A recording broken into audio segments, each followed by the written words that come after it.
everybody. How's it going? For everyone in the States, I wish you a happy Thanksgiving. I had a really interesting comment, kind of a question asking me about Human Ascension timelines. This was on my Akashic Records wisdom video. I'll put a link in the description if you want to check it out. I'm going to read this. We're going to rack our brains today, talking about time, talking about what's organic or not organic when it comes to timelines, talking about what is the future, talking about human ascension. And I'm going to do a little journey into this, and we'll see what the wisdom is from the universe to guide us in our understanding of things. And maybe we'll be able to look into this and answer your question in some level together. So I'm going to read what you wrote. Okay, let me turn it this way. This is Cosmic Star Home. Thank you so much. I love what you had to say. Okay, so you said, Abby, I was just asking Spirit this morning to show me, attune me to a timeline where humanity is thriving far into the future on an organic ascension timeline. Have you seen one? I'm looking forward to seeing and feeling it more of the time. Okay, so my response to this, and I actually drew a picture. Oh man, I have like a bajillion responses to this. I'm just going to start with my picture, okay? We're talking about an organic ascension timeline. And then we're talking about time itself, so in the future. And then being able to feel the future of an organic ascension timeline more in your present moment. And then if I've seen one, right? So I'm just kind of recapping on some of those keywords. And then why I drew this picture here.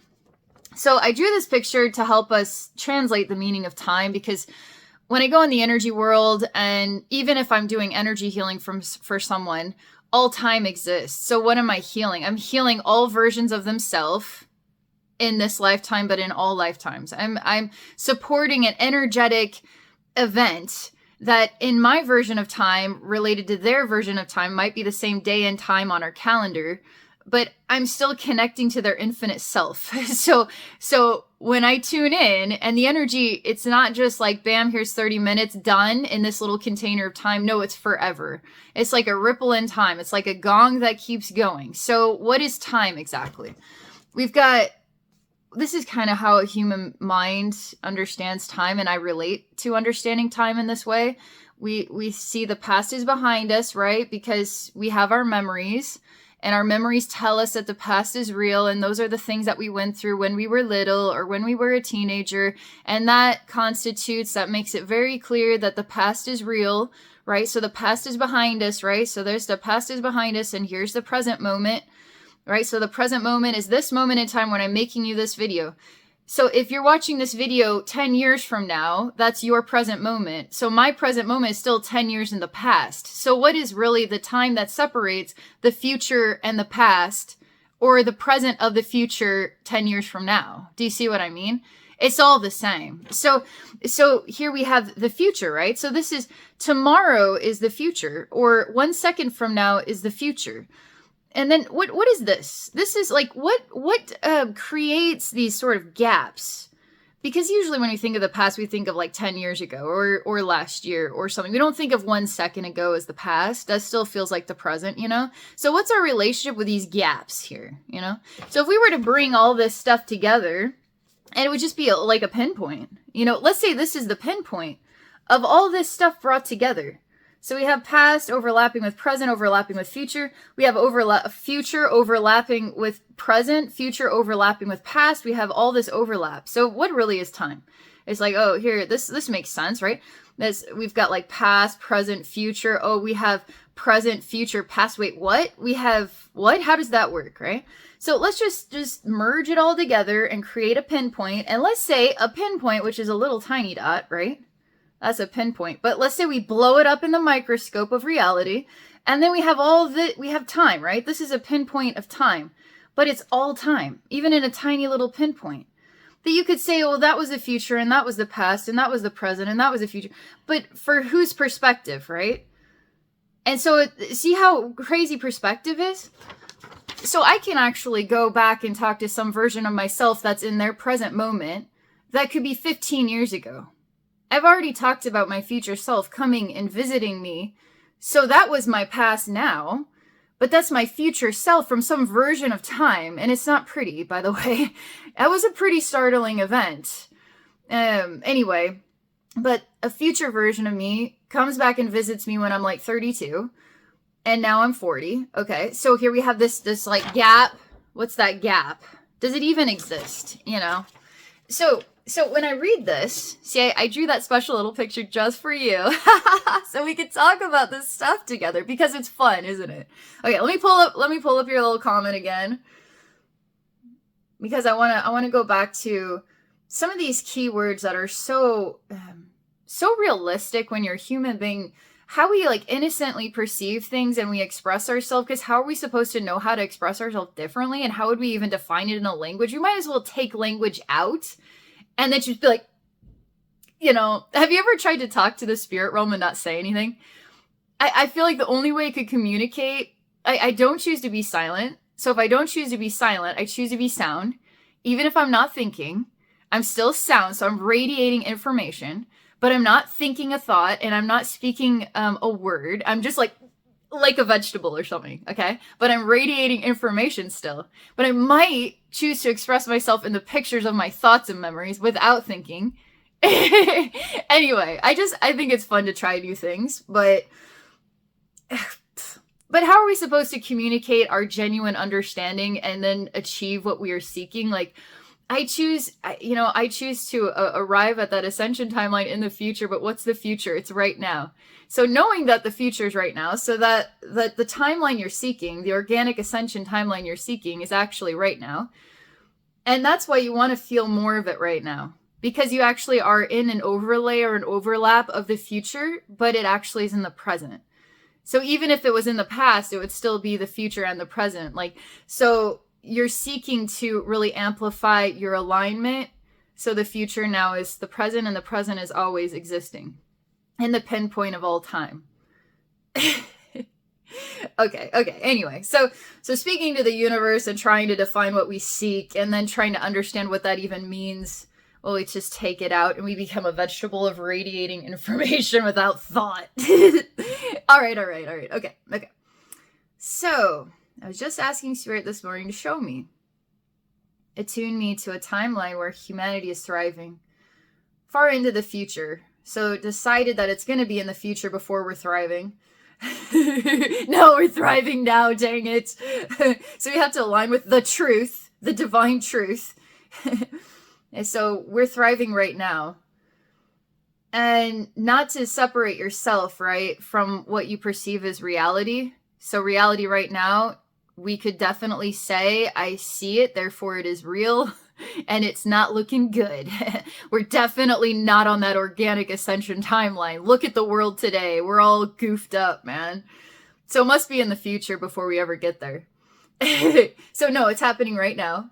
Like, we are on the organic ascension timeline right now, and it's happening right now, no matter what it looks like out there. It really exists for real here, okay? And we have to believe in it. That's like a faith thing. And then when you just accept the way the world is, no matter how it looks to you, if it looks like it's falling apart or it looks like it's being reconciled, it's just a little bit ugly until it looks better, however you want to perceive it, right? And so you take ownership of it and you feel solid. You feel solid in your own stance. So I feel good about the way the world is right now. Whether you do or you don't, because it doesn't even have to be a language. It's just the vegetable radiating, I have faith, or I have this blank, and it is contentment. And I feel in alignment with all time and all space and all things. And I know that I'm safe to have this experience and be a part of whatever this existence is in whatever version of time, whatever that means. Okay. So let me get back to this, because I actually want to go and do a journey for you and for all of us, because I think it's just a fun conversation. And so that we could explore this. We could explore, what does humanity thriving look like?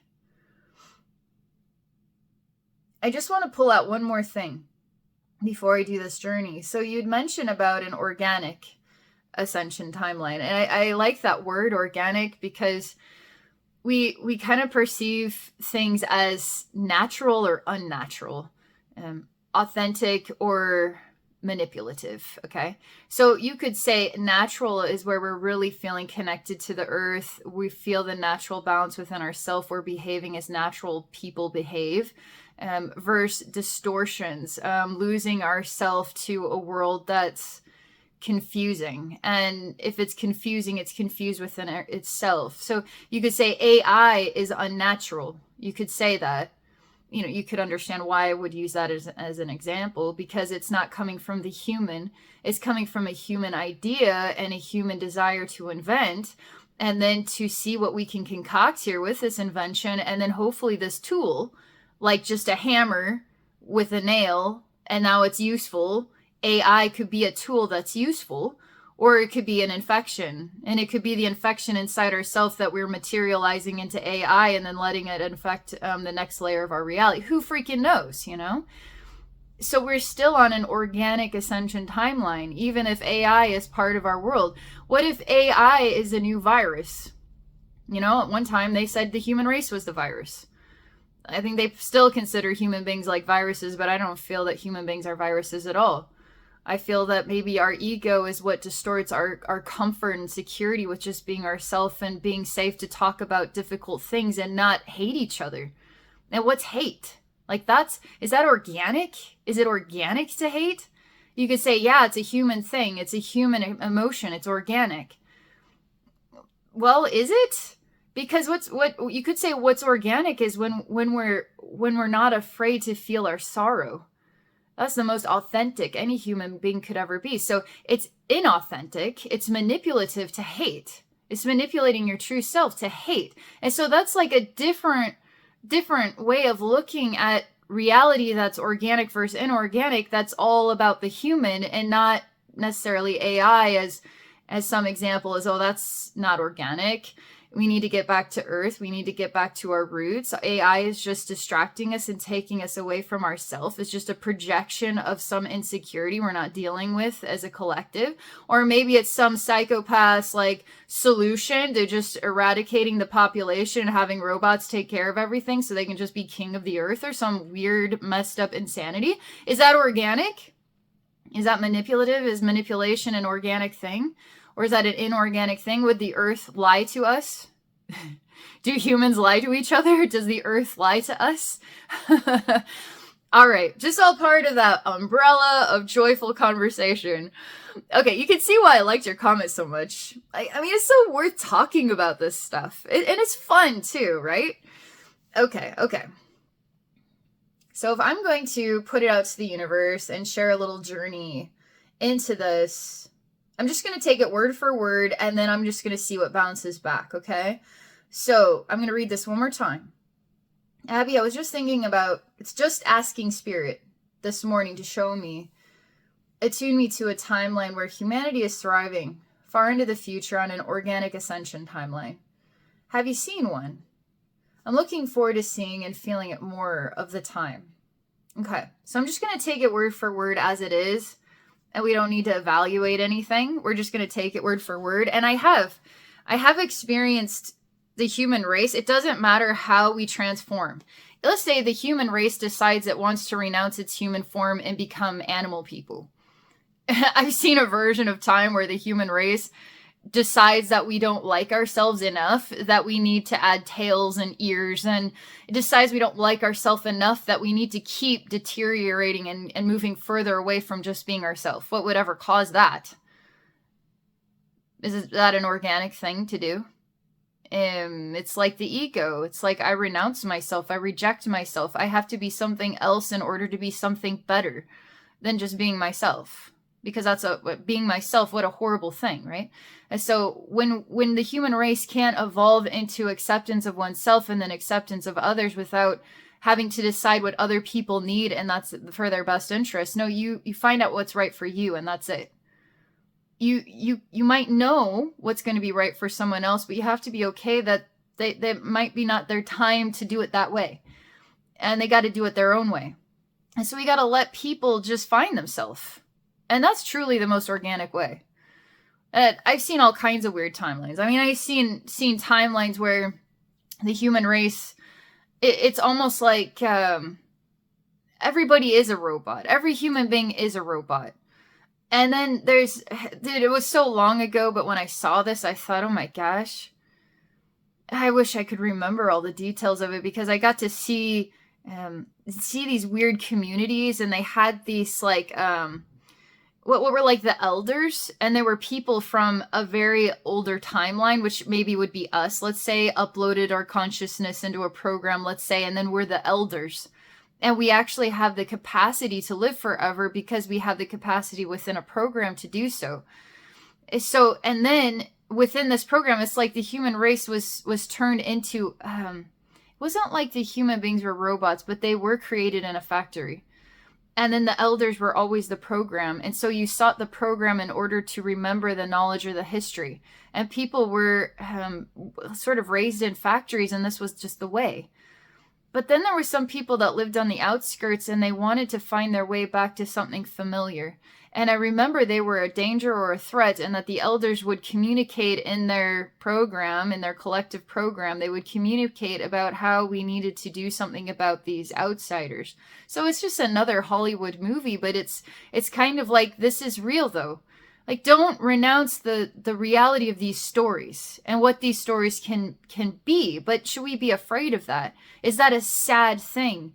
If the human race becomes born in factories, raised in factories, and then our leaders are computers, are basically a collective of old-fashioned rich people from another, from our timeline, let's say, upload their mind into a collective computer and then become our leaders forever and ever and ever. And then we don't know any different because we're raised in a factory and taught that this is the way, until there's a group of outsiders that then they come in, and then everything changes. It's just like, here we go again, and then here we go again, and then here we go again, and then here we go again.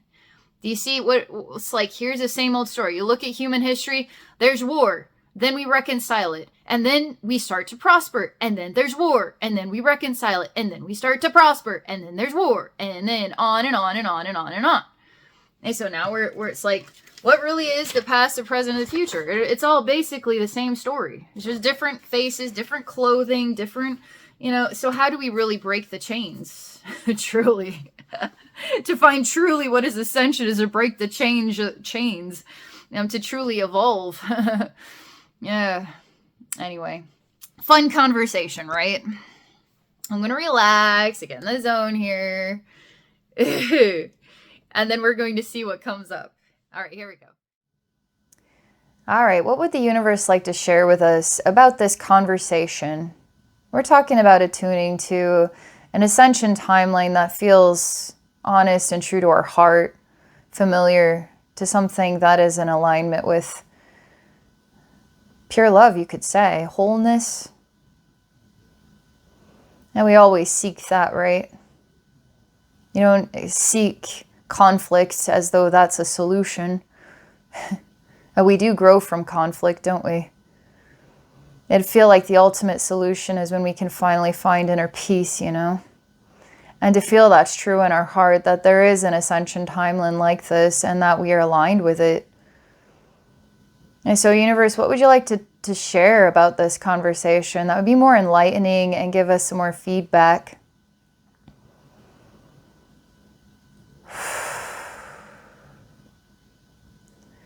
Okay. I'm very small. I'm kind of a deformed human. I don't know how to explain what I look like. I have a weird spine, and I'm like the size of maybe a 8-month-old baby, but I crawl around on my hands, and my legs are just very weird. It's almost like I have to drag them around. But what's interesting about this, there's no animals that would eat me. I just see squirrels and rabbits and insects. I see sun and tall trees, and I feel warmed by the sun. There's something odd about my eyes. There's something odd about my skin. I don't see that there's a very long period of time going on here. I don't know how you would mate with others like this, how you would create a lineage, how this sort of form would live on, and how this would be an ascended form of a human being. But It just shows this body, and this body is peaceful in a world where there are no creatures that eat you. That I see it's a very short life, kind of like a butterfly. It's like it emerges from the chrysalis and it lives, a short life. But to the butterfly, it's a full life. And to this form, it is a full life, even if it's like 3 months. It's kind of odd, the death experience. It's almost like everything slows down, like all the bones become frozen and there's no ability to move. It is a bit scary because you're not familiar with the way this feels and you can't fix it. Did I see that the small animals are watching? And I see that they wait until death comes and then they actually feed on the remains. And we're talking squirrels and rabbits. It's weird. I see the soul is set free, much like a flame from a candle burns and then it goes out. But I see from the flame that is sort of a physical, material thing, when it goes out, it becomes a spirit thing. It's like a spirit flame that's always burning.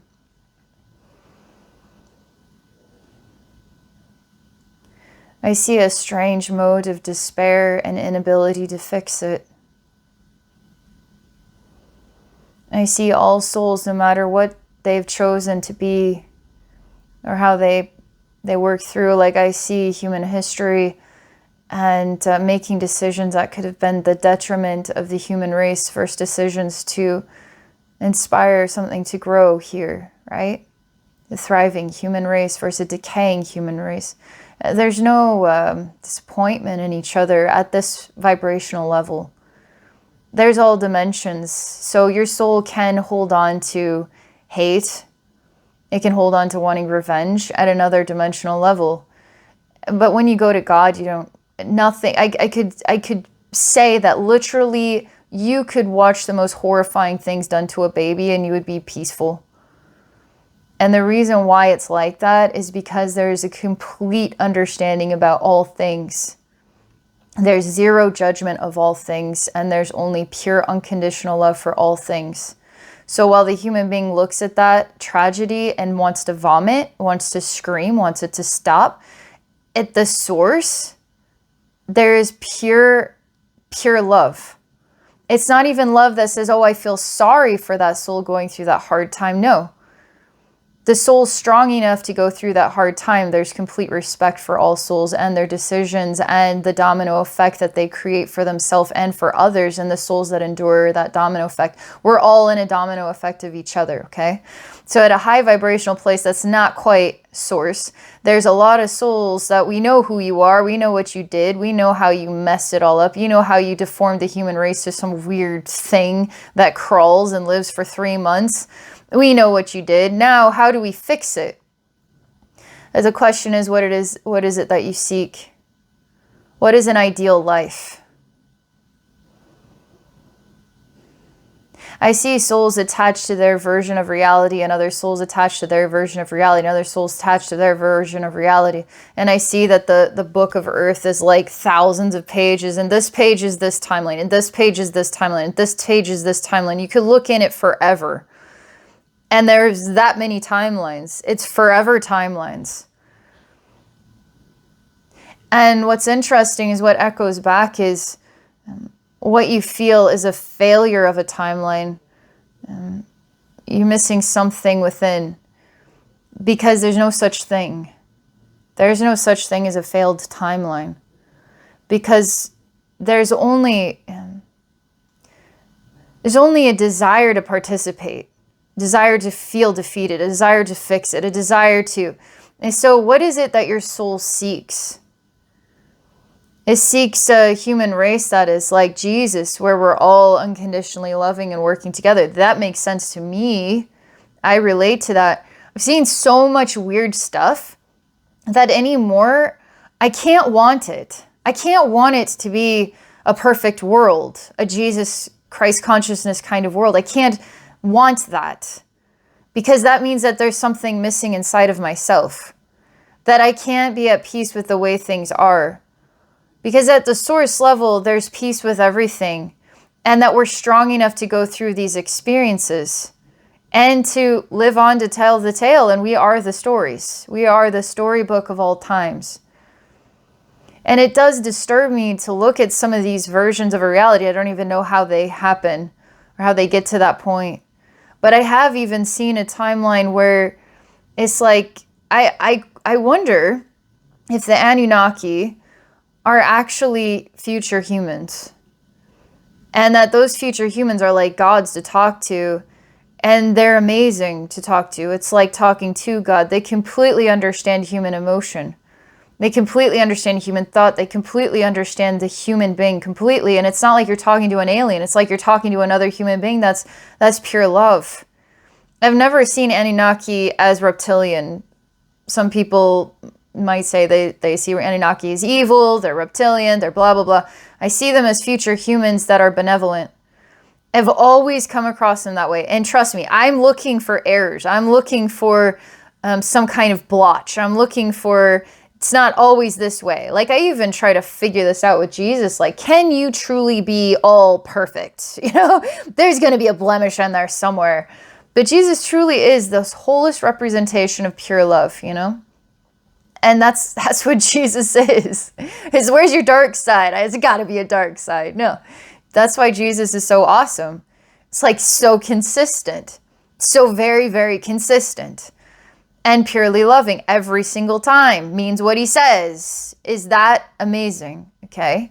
In spirit form is really that amazing. We aspire to be like that, you know, where we could be whole with our light and dark sides because there isn't really any separation. We're just in alignment with all that we are, you know, but we aren't realizing that yet.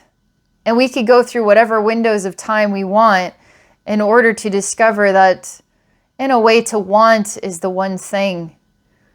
When we stop wanting a better world, wanting people to figure out, wanting people to be more loving, wanting, it's like, what do you want for yourself? What if I can just love me as I am and just go through this experience and do the best I can with it and not want to want anything? It's a really weird feeling. It feels like death, to be honest, to not want. I want a better circumstance. Who doesn't want that? I want food to eat.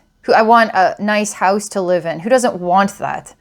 I don't even think we could say that to want that is a thing to want. It's just like natural human survival. It's this normal to seek it. Now that you wanted it, you seek it. But in our world, right, we could say there's starvation and people who don't have a home, and there's the worst case scenarios going on here, messed up stuff going on here, that we want it better than this. But what if we just are okay with it just like this? That's when you start to discover it happens inside here. It's sort of coming out of your own chrysalis from the inside out, when you just don't have to want anything. You just enjoy what you have. You find peace with it. You find blessing with it. Just the way it is. Even if you're standing in the midst of the destruction of all things, it is the most peaceful moment in all time that you could ever experience, and you're grateful for it. That's how powerful you can be in the midst of all time.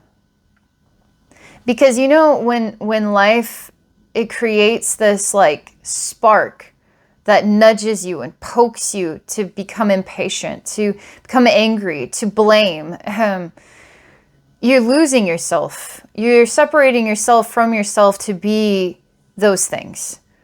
And how many human beings do it? You could say it's human nature. It's not, though. It's actually human nature to just not give in to any of that stuff. To continue to develop your wisdom, develop your heart, develop where your boundaries are, because you could say, well, that sounds controlling. But you're discovering who you are and what brings out the best in you. And that's not, I want the best to come out of me. It's just, I'm just going to be me, and I know me. And me needs time for me. Me needs... He needs this experience. Me needs that experience, without saying it. It just you're gravitating toward what comes next.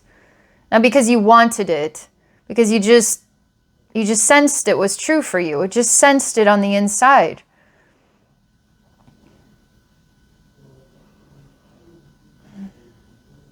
All right, so let's go back to this weird image of a version of Earth, okay?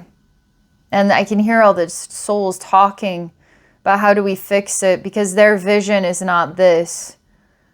And this seems to be going on for a long time. And I don't even know what creates these strange, peaceful carcasses, but they're just like baby-sized humans that live for a short period of time, and I don't know what's spawning them.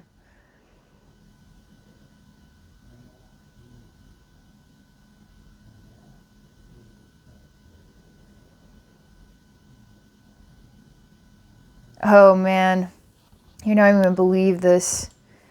I see that balance is one of the key words, and that there always will be balance. And when does balance actually happen? When does reconciliation happen? You could say, this person did this messed up thing and destroyed my life. And now you go through an entire life and your soul doesn't know how to properly mend and heal.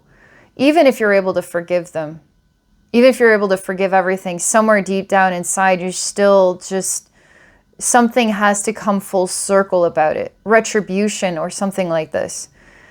And so if we have a whole collective body that's self-destructive, and we're the individuals of a whole, okay? And so the individuals are encouraging self-destructive. You're giving into the collective of encouraging self-destructive behavior because you're having a bad day and now you're taking it out on everybody else. That's where we are separating from ourselves to do those things. We're part of a manipulation of sorts, but we're renouncing ourself without realizing that to be ourself is to be at peace. And so there has to be retribution, you could say, because everything has to come full circle. It always has to come full circle. And so whether this is the shedding of a skin so we can get to the next experience, we're always going to be coming full circle. And so somewhere in the book of all time, there's an essential timeline for there to be a weird, morphed human thing. And this might happen for 1 million years in order to reconcile this part of this other timeline on page 9752, where all this is going on. But then we have this other timeline where this is going on. And somehow, even though they're separate timelines, they're all interconnected because they come from the same book. So if you feel overwhelmed thinking it's going to take 1 trillion years, just let it go, because 1 trillion years is just a blink of the eye. It's like the next thing you know, you're going to blink and you're going to be freaking in a nursing home. You know, next thing you know, you're going to blink and you're going to be 10,000 lifetimes ahead, which was really in the past. And you're just on a new timeline now, going through all of this again at a better level of understanding, let's just say. So time is really this crazy. So if we attach ourselves to an idea about what is going to make it better, that's I don't know how we're supposed to truly understand what creates real alignment other than to seek it and constantly seek it and constantly ask questions and constantly seek it some more. But when you're okay with, if I say this is the most ascended, that this is the ascended human race and I love this human race just the way it is, that's where I'm in alignment. If I follow my eyes and I look around at all that's messed up, then I am separating myself from myself, because I'm deciding that what my eyes see is messed up. Therefore, it is messed up. Therefore, I'm separating myself from myself, which myself knows that the truth is, I don't have to see it to believe it, and that all things are truly at peace. And so right now, you have an ascended timeline and it's organic because you are aware that you are at peace with all things. And so that's the message.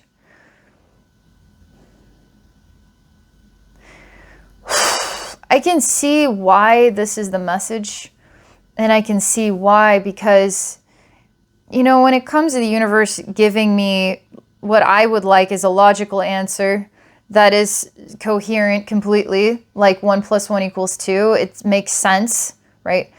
They'll give me an answer that also makes sense, but it makes sense in a way that I understand it in my heart. I don't have to know how those weird humans got like that and what spawns them. But I do understand that time can be many versions of time, and it's essential that we're all in balance with one another. So there's weird timelines where weird things happen that are actually counterbalancing other timelines, what might make more sense to us, and that we can participate in any timeline. And the timelines that we want to live in aren't necessarily the timelines we're going to participate in, because we haven't found out how to be truly at peace with all things. So even the souls that are still there talking back and forth, how do we fix it, haven't discovered how to be at peace and just let it go. And let it all just go through the flow of nature. No matter what messed up, inorganic sort of thing is happening, it's all actually in the palm of Mother Earth, or the palm of God, or the palm of the future, and the past and the present, the palm of time. It's all in the palm, right? So that's the message. That's pretty darn interesting. It was a lot of fun to just go through this and sharing the experience. You guys definitely comment. What do you think? How do you feel about it all? What do you think the power of peace is, and how do you attain it? And can you just choose to be peaceful and not give in to what makes you want to rage? And could that be the right choice? But could raging be also the right choice? And that's okay too. How do you know how to be truly true to who you are and true to yourself?